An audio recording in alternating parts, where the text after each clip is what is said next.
Smart class के YouTube channel पर। देखिए आज का जो टॉपिक है ये बहुत इंपॉर्टेंट रखता है, क्योंकि ये कुछ ऐसे क्वेश्चंस हैं जो पीछे छूट जाता है, जिन्हें टीचर्स नहीं करवाते हैं या फिर बच्चे इन्हें ज़्यादा महत्व नहीं देते हैं, लेकिन ये बहुत इंपॉर्टेंस रखते हैं ये क्वेश्चन। ये सब क्वेश्चन ही आपको हेल्प करेंगे अधिक नंबर लाने के लिए, कंपटीशन लेवल हो या फिर 12th हो, 11 हो, 10 हो, 9 हो, बहुत इंपॉर्टेंट रखते हैं। क्योंकि थोड़ा बोरिंग लगता है लेकिन ये बहुत इंपॉर्टेंट रोल अदा करते हैं, खास करके सिविक्स या पॉलिटिकल साइंस के लिए। ठीक है, अब चलिए क्वेश्चन शुरू करते हैं। क्वेश्चन है, 2 क्वेश्चन मैं आज करवाऊंगा। पहला है मंडल आयोग और दूसरा है नीति आयोग। ठीक है, देखिए मंडल आयोग और नीति आयोग क्या है, दोनों के बारे में डिस्कशन करेंगे और जानेंगे किस तरह से ये दोनों जो योजनाएं हैं उन्हें शुरू किया गया था। पहले हम लोग जानते हैं मंडल आयोग के बारे में। देखिए मंडल आयोग जो है उसको 13 अगस्त 1990 में लागू किया गया।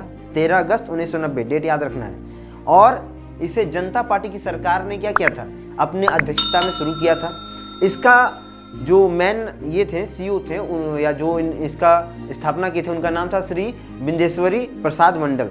इन्होंने क्या किया था, इन्होंने जितनी भी सामाजिक रूप से या शैक्षणिक और आर्थिक रूप से कमजोर SC ST OBC या पिछड़े वर्ग के लोग जो बहुत ही मतलब कि जिनकी स्थिति बहुत खराब है, उनको 27% आरक्षण देने का प्रावधान उच्च न्यायालय के पास रखा था।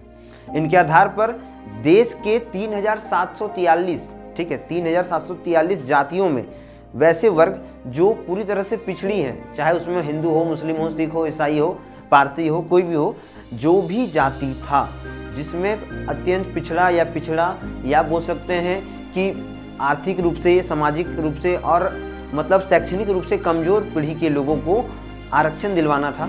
इसके तहत क्या किया गया था, सरकार के सामने सरकार ने एक प्रस्ताव पारित किया था, जिसमें सबसे पहला इंपॉर्टेंस दिया गया था कि इनकी स्थिति को सुधारना है, इन्हें एक ऐसी विचारधारा के साथ जोड़ना है जिससे इनकी स्थिति में बदलाव हो सके, ये बदलाव सुधार की ओर हो। क्योंकि जिस तरह का संविधान था वो संविधान के कुछ ऐसे तर्क थे या ऐसे बनावट थी जिसमें ये सब थोड़ा सा कम हो रहा था, और इसको प्रभावी रूप से करवाने के लिए क्या किया गया था, 27% आरक्षण की मांग की गई थी। 1980 का जो ये रिपोर्ट आया था उसमें कुछ विरोधियों के भी तर्क आए। ठीक है, देखिए 1980 में इसे बना दिया गया था, पूरा रिपोर्ट तैयार था, लेकिन उसी समय विरोधियों का भी सामना करना पड़ा। और विरोधी के तर्क ये थे कि ये नस्ल भेदभाव को और ज़्यादा बढ़ाएगा, साथ ही साथ असमानता, जो संविधान का सबसे बड़ा रूल है, असमानता के भी मार्ग को क्या करेगा, और ज़्यादा फैलाएगा, या असमानता के क्षेत्र और सोच को फैलाने का काम कर रहा था। ये विरोधियों का तर्क था। ठीक है, जबकि सरकार का ये तर्क था कि इसके द्वारा सामाजिक, शैक्षणिक और आर्थिक गतिविधियों पर लगाम लगेगी। लोगों को, जो लोग अत्यंत पिछड़े हैं या जिनके साथ ऐसी समस्या है कि वो इन सभी चीज़ों को परिपूर्ण रूप से नहीं प्राप्त कर सकते हैं, उन्हें ये प्राप्त होगा। देखिए हमारे देश में 54% लोग जो है वो SC ST OBC कैटेगरी में आते हैं, और इनके द्वारा 54% लोगों द्वारा क्या किया जाता है, उन्हें सरकारी सुविधाएं दी जाती है। और इसी में क्या करना था, बदलाव करना था।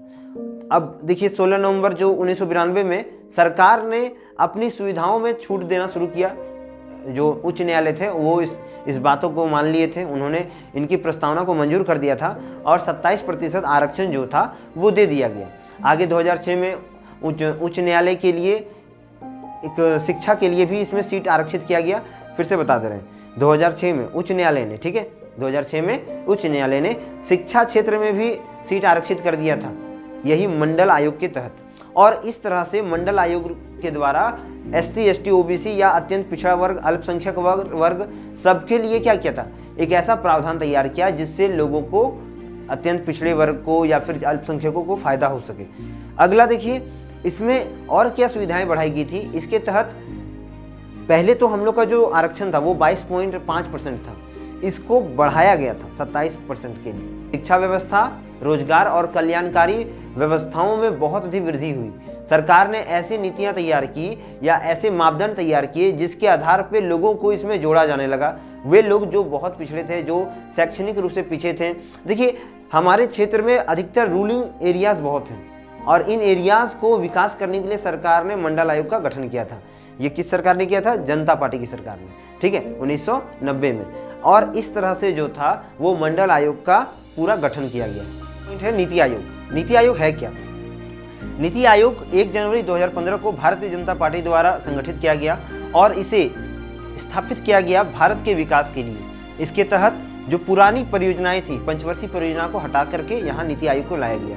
इसे एक बहुत बड़ा थिंक टैंक माना जाता है क्योंकि नीति आयोग ने भारत के हर क्षेत्रों, हर तबकों को विकास करने में अपना महत्वपूर्ण योगदान दिया। इसके जो वर्तमान में जो सीईओ हैं उनका नाम है अमिताभ कांत। इनके जो मुख्य सदस्य हैं वो है विवेक देवराय, बीके सरस्वत, रमेश चंद्र और ठीक है विनोद पाल। अब देखिए, नीति आयोग के तहत ऐसे कार्य को किया गया जिससे ग्रामीण समुदाय को शहरों तक जोड़ा जाए, ग्रामीण समुदाय के लोगों को एक अल्प या लघु रोजगार मिले जो अपनी आर्थिक स्थिति को सुधार सके। इसका दूसरा इंपॉर्टेंट काम था कि ये देश की सुरक्षा पर अधिक नजर रखती थी, जिसके तहत लघु उद्योगों को, आर्थिक नीतियों को और देश में बढ़ रहे जितने भी कार्यशैलियां हैं उनको उजागर करती थी। नीति आयोग के तहत ऐसी योजनाएं तैयार की गई जो प्रतिवर्ष देश में विकास दर को लोगों के सामने लाएगी। मतलब कि जो सत्ता में सरकार है वो हर वर्ष अपने विकास लक्ष्य को दिखाएगी जनता को और उसमें उसने कितना काम किया, कितना उसने काम नहीं किया, इसकी जानकारी देगी। नीति आयोग का मुख्य काम ये भी होता है कि यह शिक्षित और अशिक्षित लोगों को किस तरह रोजगार दे रही है, इसके बारे में भी काम करने का इन्हें अधिकार है। नीति आयोग के तहत मनरेगा और जितने भी काम है जो सरकारी सुविधाओं द्वारा होती है उन सभी को नीति आयोग के तहत जांचा जाता है, परखा जाता है, उन पर कड़ी नज़र रखी जाती है। नीति आयोग जो है वो ऐसी योजनाएं बनाती हैं जो ग्रामवासियों के साथ, मतलब कि गांव में रहने वाले लोगों के साथ साथ शहर में रहने वाले लोगों पे भी विशेष ध्यान रखती है। इसके तहत गाँव में किस प्रकार की सुविधा है, किस प्रकार की सुविधा नहीं है, शहरों में किस प्रकार की सुविधा की कमी है, उन पर पूरा जो होता है एक रिस्पॉन्सिबिलिटी होता है। नीति आयोग के तहत सड़क, अस्पताल, परिवहन विभाग और जितने भी साधन हैं, जो सरकारी सुविधाएं हैं, उन्हें पूरा किया जाता है। इस तरह से नीति आयोग जो है वर्क करती है। साथ ही साथ नीति आयोग के द्वारा क्या किया जाता है, देश में DRDO, हेल, भेल, इस तरह की जो कंपनियां हैं, लौह इस्पात संयंत्र, इन सभी कंपनियों को एक रूटीन काम दिया जाता है जिसके तहत देश की आर्थिक स्थिति को सुधारा जाता है। नीति आयोग एक कर्मठ बोल सकते हैं संस्था है जो देश के विकास में अपना महत्वपूर्ण योगदान देती है। नीति आयोग जो है इसे 1 जनवरी 2015 को तो गठित किया गया था, लेकिन इसका प्रस्ताव जो है इसको पूरी तरफ से वर्क करने के लिए 2017 में लागू किया गया। नीति आयोग जो है वो भारत के हर राज्य में है। पहले ये कश्मीर में नहीं था, लेकिन जब से धारा 370 हटी वहाँ पर भी इसे लागू कर दिया। जो पुरानी आयोग थी, मतलब पंचवर्षीय योजना, उसको खत्म कर दिया और पंचवर्षीय योजना के बाद इसे लाया गया। ऐसे तो 2015 में इसे गठित किया गया था, लेकिन ये फेस टू फेस या फिर बोल सकते हैं वर्किंग पावर में 2017 में आया था। आगे नीति आयोग का जो मुख्य नियम था उसके आधार पर क्या किया गया था कि जितने भी तबके के लोग थे या जितने भी परियोजनाएं थी सरकार के अंदर, उन सभी परियोजनाओं को सुव्यवस्थित रूप से चलाना, उन पर कड़ी नज़र रखना और लोगों को रोजगार के मुख्य धारा से जोड़ना था। जितने भी भारत में जितने भी पढ़े लिखे बेरोजगार थे उन्हें एक ऐसे रोजगार के तहत जोड़ना जो गैर सरकारी भी हो और सरकारी भी हो। और नीति आयोग ने क्या किया, कई क्षेत्रों में समीक्षा की, अच्छे काम और भ्रष्टाचार को खत्म करने के लिए कई कड़े कदम उठाए। नीति आयोग द्वारा मुख्य बातें ये थी कि ये सरकारी व्यवस्थाओं के साथ साथ निजी व्यवस्थाओं पर भी आधारित थी। हमारे देश में बेरोजगारी की समस्या शुरू से है और बेरोजगारी की समस्या का मुख्य कारण ये है कि सरकार असमर्थ है लोगों को रोजगार देने में, क्योंकि सरकार जानती है कि अगर वो ज़्यादा लोगों को रोजगार देगी तो इससे सरकार का घाटा हो सकता है।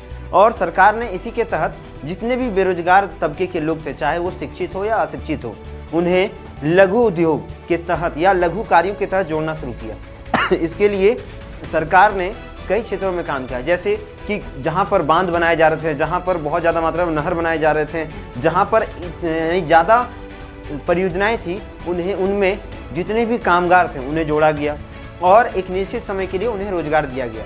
इसके तहत सरकारी सुविधाएं उन्हें बहुत सारी मिली। कई लोगों को इसमें देखिए प्राइवेट सेक्टर में भी सहायता मिली। सरकार ने प्राइवेट सेक्टर्स को आगे बढ़ाया और उनके द्वारा अच्छे काम करवाने का निर्णय लिया। पहले जो काम होते थे उसमें ठेकेदारों का बहुत ही महत्वपूर्ण रोल होता था, क्योंकि वो काम को करते थे और सरकार के पास अपना बिल और अपने कार्यों की सूची दे देते थे। लेकिन नीति आयोग के तहत इन सभी को बदला गया।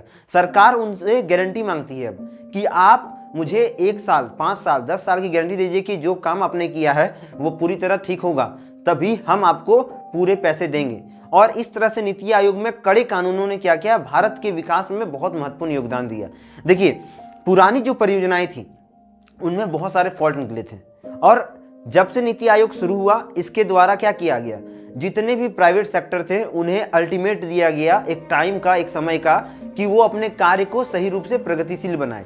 नीति आयोग का मुख्य काम होता है कि वो उन सभी बातों पर, उन सभी चीज़ों पर गौर करे जो देश की प्राथमिक समीक्षा करता है, जो देश के रोजगार, आर्थिक व्यवस्था, शिक्षा व्यवस्था और आपका जाकर के पिछड़े वर्ग की व्यवस्था पर बहुत ज़्यादा डिपेंड करता है। नीति आयोग की जो जितनी भी परिघटनाएं होती है, इसका पूरा दारोमदार प्रधानमंत्री के पास होता है, क्योंकि इनका मुख्य अध्यक्ष प्रधानमंत्री है, ठीक है, और इसे प्रधानमंत्री द्वारा मॉडरेट किया जाता है। तो इस तरह से आज हम लोगों ने 2 क्वेश्चन को किया, जिसमें मंडल आयोग था और दूसरा था नीति आयोग। इन दोनों क्वेश्चनों को आप अच्छे समझ में आ गया होगा आपको। तो चैनल को लाइक करें, शेयर करें, सब्सक्राइब करें। मिलते हैं अगले वीडियो में, तब तक के लिए वंदे मातरम, भारत माता की जय।